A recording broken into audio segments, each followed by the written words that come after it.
Mi nombre es Paola Jiménez Pestacio, soy psicóloga de profesión de la Universidad César Vallejo.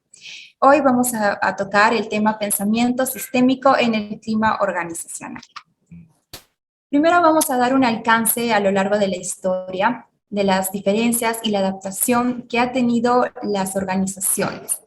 En un contexto, por ejemplo, tradicional y ahora como organización inteligente, ¿no? Vamos a hacer un versus entre las organizaciones tradicionales y las organizaciones inteligentes, ¿no? ¿Cuáles son las diferencias que mayormente marcan este cambio o esta adaptación a lo largo de la historia? En primer lugar, tenemos la distribución de la jerarquía.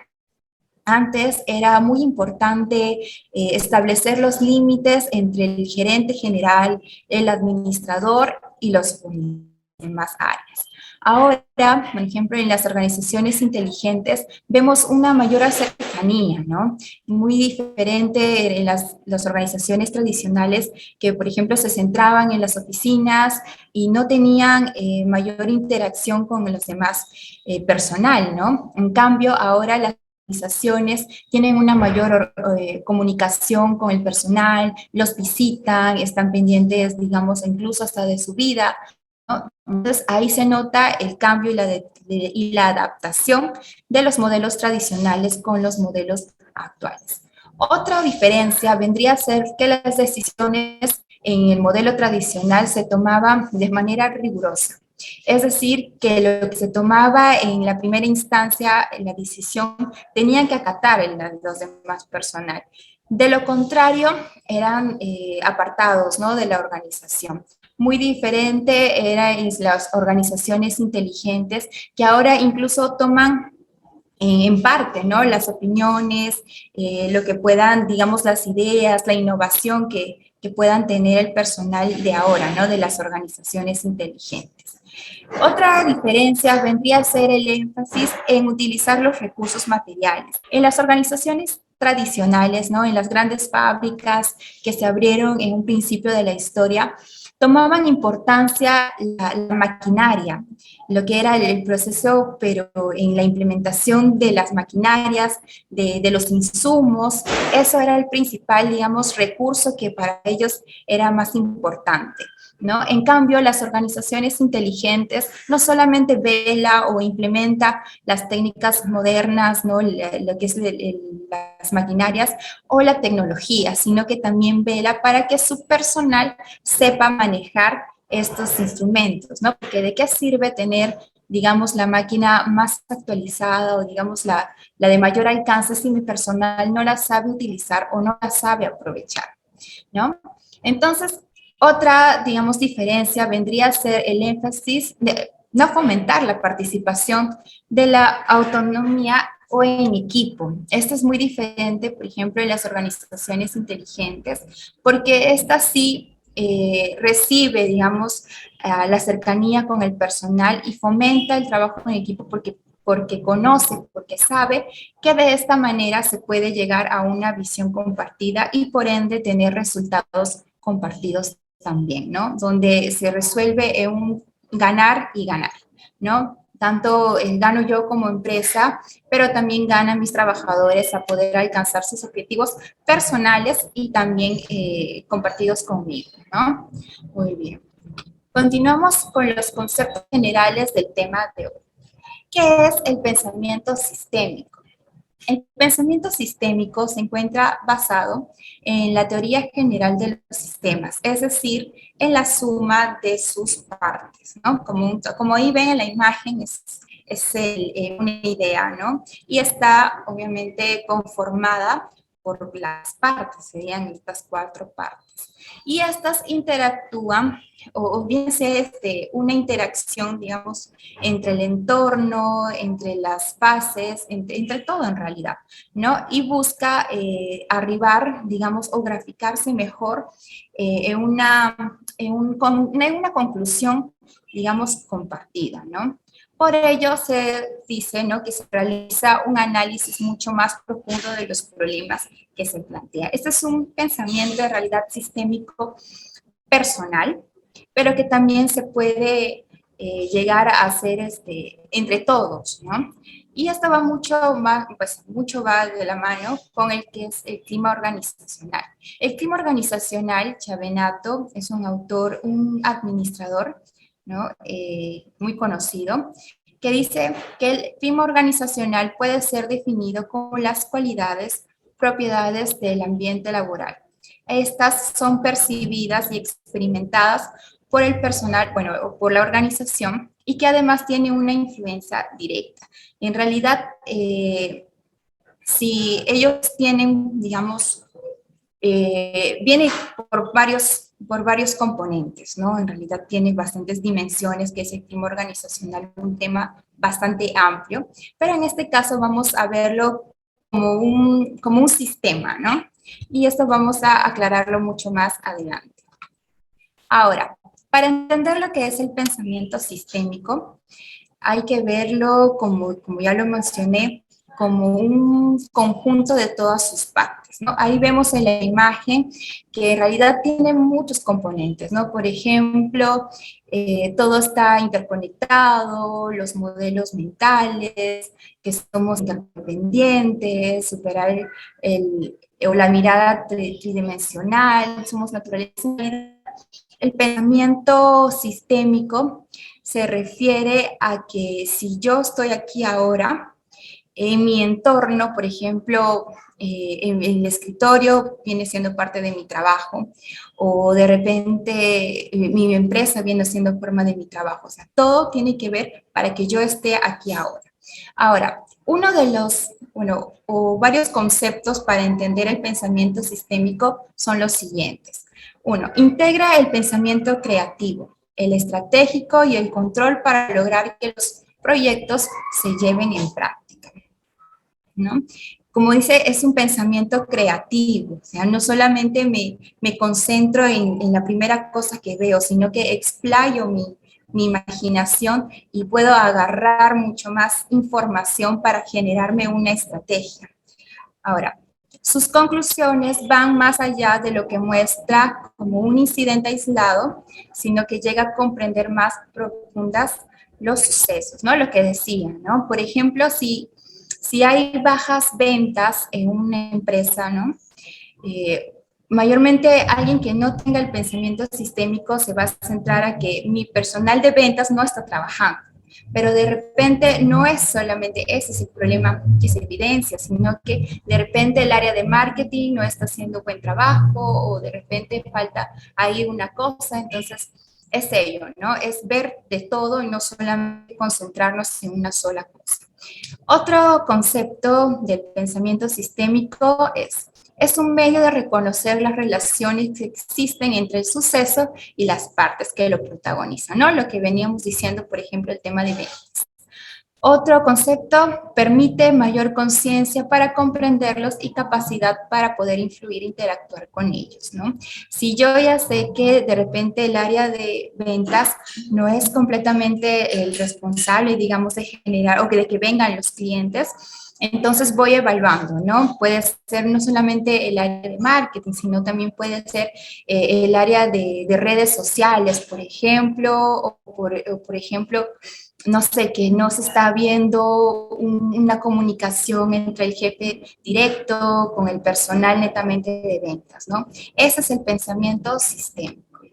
Ahora, hablamos del clima organizacional. El clima organizacional en realidad tiene varias dimensiones, ¿no? El liderazgo, lo que es la organización, la identidad, el reconocimiento y la recompensa, que van muy a la par de la motivación, satisfacción y sobre todo de las relaciones personales y de las comunicaciones. Antes había, digamos, una comunicación o sea, vertical, ¿no? Que venía desde el gerente, el administrador y las demás áreas. Ahora se quiere fomentar, digamos, una comunicación en forma de círculo o horizontal de repente, ¿no? Depende también mucho de las estrategias que tome la organización, ¿no? Y tener mucho más interacción, pues se ha visto que tiene mejor impacto, ¿no? A la hora de que todos compartamos una misma visión y que todos los trabajadores conozcan cuál es el propósito que tiene la organización. Ahora, para recordar que en el corazón de una organización inteligente, lo que mencionábamos, hay un cambio de perspectiva. En vez de considerarnos separados del mundo, hay que considerarnos conectados con el mundo, ¿no? Y ello es un pensamiento sistémico, ¿no?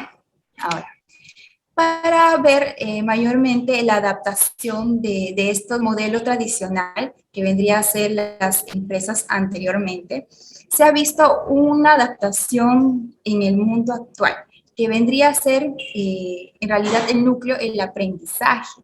Si la empresa no tiene un aprendizaje en equipo, simplemente va a ser difícil que se pueda adaptar a los nuevos modelos.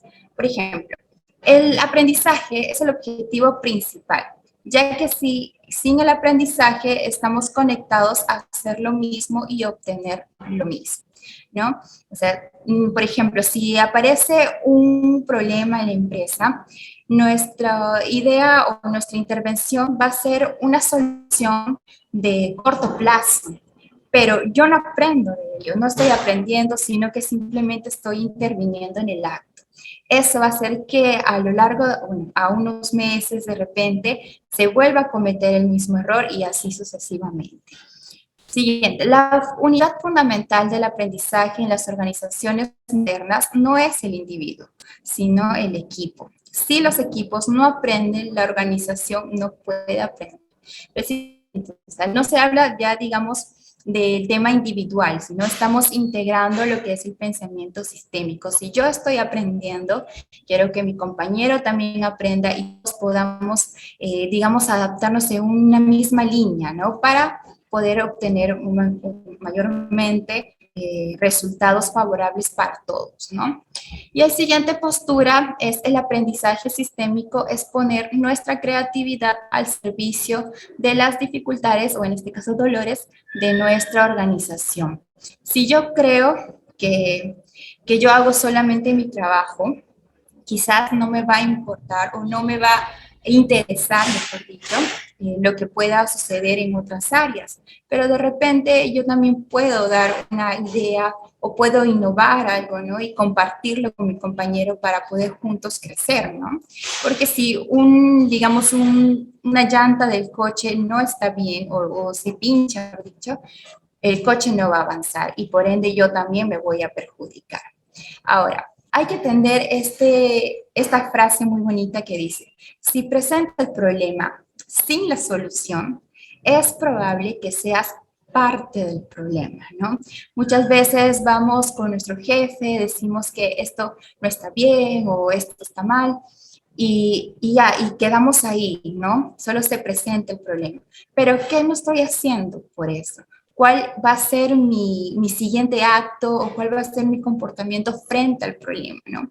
Y si esto no sucede, pues ahí está también la parte de introspección mía, ¿no? ¿Qué cosa es la que yo estoy fallando para que esta situación no está mejorando?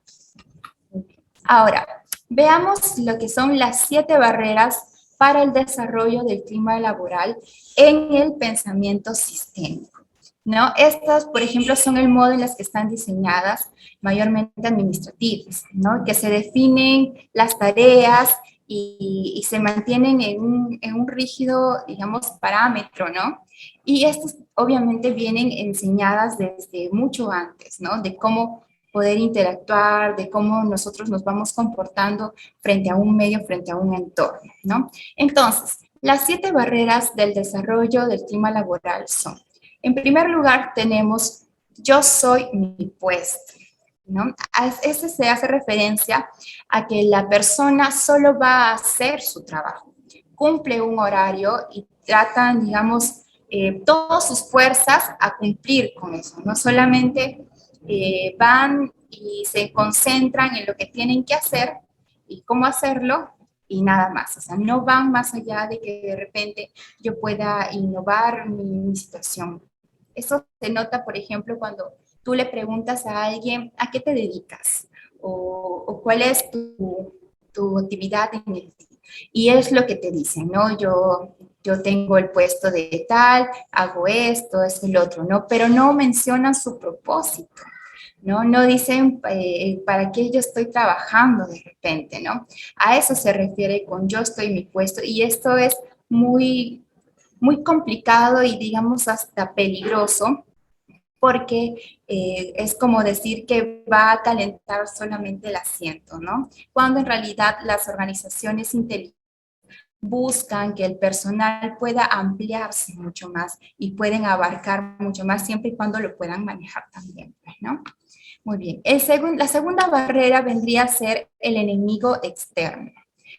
Se refiere a que siempre vamos a hallar a un agente externo a quien culpar.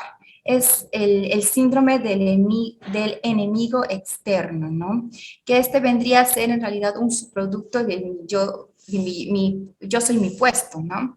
Y este en realidad es un problema de aprendizaje. ¿Por qué? Porque vemos o hallamos un problema o una situación complicada y no hacemos una introspección, sino que buscamos que la culpa sea de un factor externo, ¿no? Por ejemplo, si siguiendo el ejemplo de las ventas, ¿no? Ya no solamente el problema va a ser del personal de ventas o el personal de marketing, por ejemplo, sino que, no, la culpa es porque hay otras empresas que venden igual que yo y ellas están mejor equipadas, ¿no? Entonces, ahí está, ese es el enemigo externo, ¿no? No hacemos una introspección de nosotros o cómo está yendo nuestra organización, sino que echamos la pelota o echamos la culpa a que, no sé, la empresa de al lado está mejor que yo, ¿no? Esta es la idea. Ahora, la tercera, digamos, barrera sería la ilusión de hacerse cargo, ¿no? Está de moda ser proactivo. Y mayormente los captadores, el personal de selección busca a personas proactiva, ¿no? Pero en realidad esta proactividad viene siendo muchas veces confundida por la reactividad. ¿Por qué? Porque cuando se inicia o cuando se presenta un problema, vamos en el acto y damos soluciones en el acto, ¿no? Y eso no es una proactividad. No se trata de calmar o de apaciguar el fuego, por ejemplo, ¿no? Se trata de prevenirlo. Y eso es precisamente es una ilusión de hacerse cargo, ¿no? Porque damos una solución a corto plazo cuando en realidad las consecuencias van a venir después, ¿no?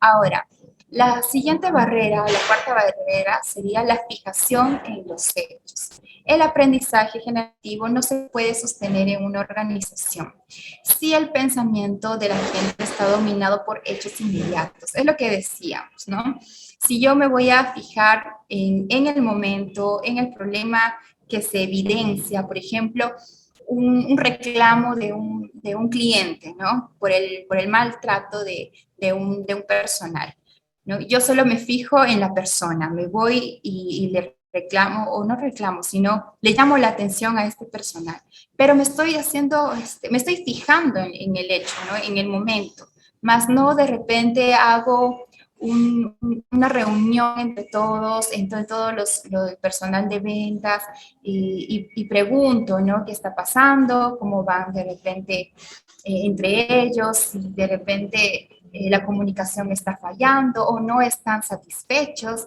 Entonces ahí vemos ya que no solamente es una cuestión personal, sino que de repente la persona no se está sintiendo bien en el medio o de repente incluso no se trata del hecho de que cómo ha sido presentado, sino que tiene la otra cara de la moneda, ¿no?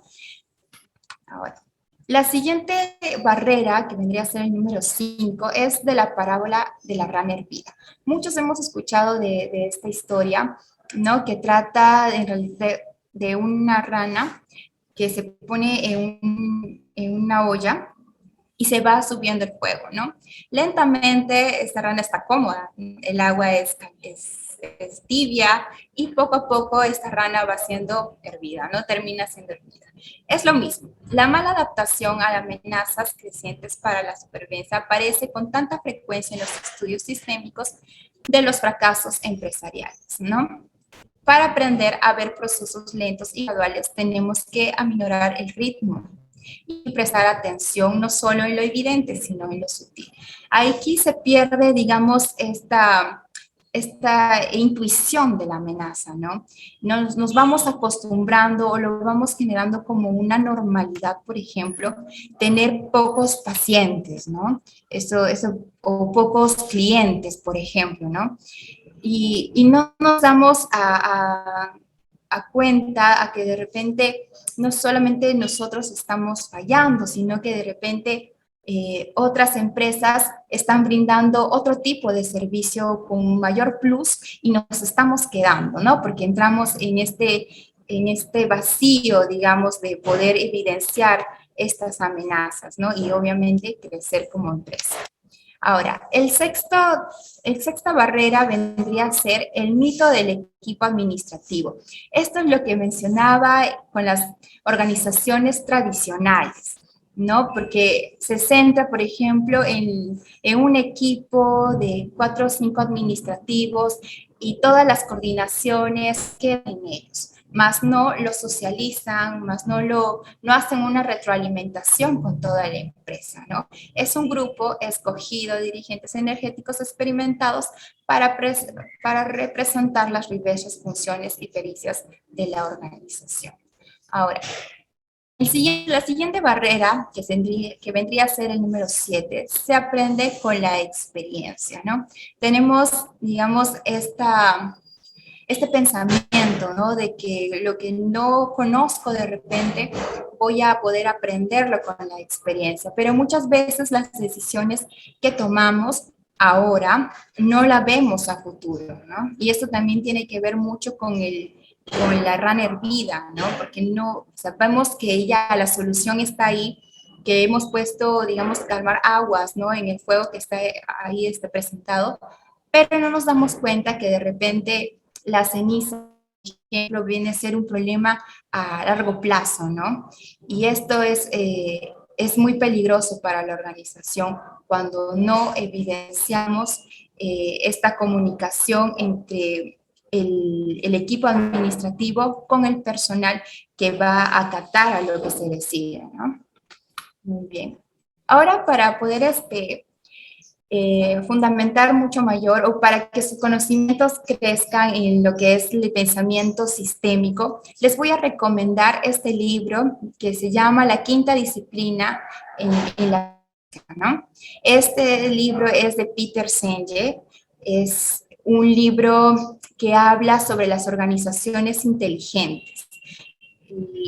Por ejemplo, ahí tienen ellos como postura, ¿no? El pensamiento sistémico como la quinta disciplina para que las organizaciones crezcan y puedan tener una visión compartida y por ende tener mayores resultados. Ahora les dejo por último con una frase o un pensamiento que dice: el pensamiento sistémico muestra que no hay nada externo. Nosotros y la causa de nuestros problemas formamos parte de un solo sistema. La cura radica en la relación con nuestro enemigo. Es del mismo autor. Recomiendo que puedan leer y poder sacar sus propias conclusiones. Muchas gracias.